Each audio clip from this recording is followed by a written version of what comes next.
In this video, I would like to talk with you about the curriculum of this course. So what exactly are you going to learn in this Leadership for Superheroes Masterclass? Now, in the beginning of this course, we first of all are going to talk about thresholds. So which thresholds derive from a lack of leadership skills? That is a question that I'm going to answer with you in the beginning of this course. Then afterwards, what we're going to do is we're going to talk about leadership basics. And there's one thing that I'm quite proud of, and I think that no other course really is teaching this.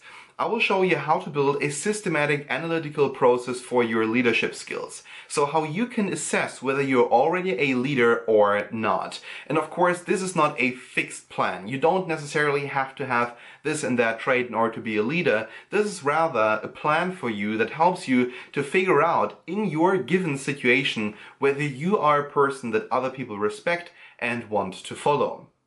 Then afterwards, we're going to talk about communication skills and we're going to develop proper communication skills.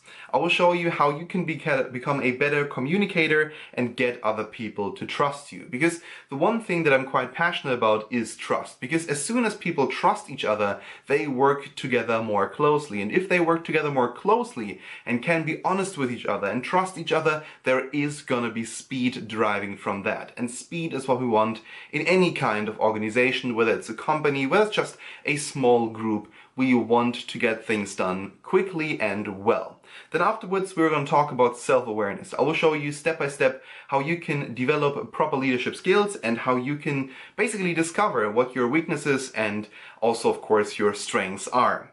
Now, then afterwards, we're going to talk about emotional intelligence. So first of all, what exactly is emotional intelligence? What is empathy? How can you develop an EQ? And why is it so important for leadership in the 21st century?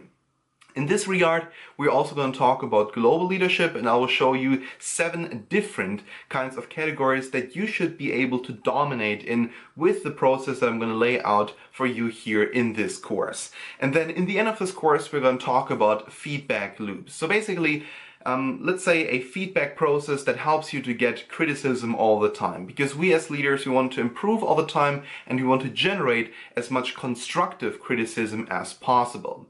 Now, if you have any questions, you can of course message me at any given time in the Udemy Q&A section. I'm always willing and I'm always happy to answer all of your questions. But alright, that was it now here for this video. Thank you so much for watching and we are going to see each other in the next one.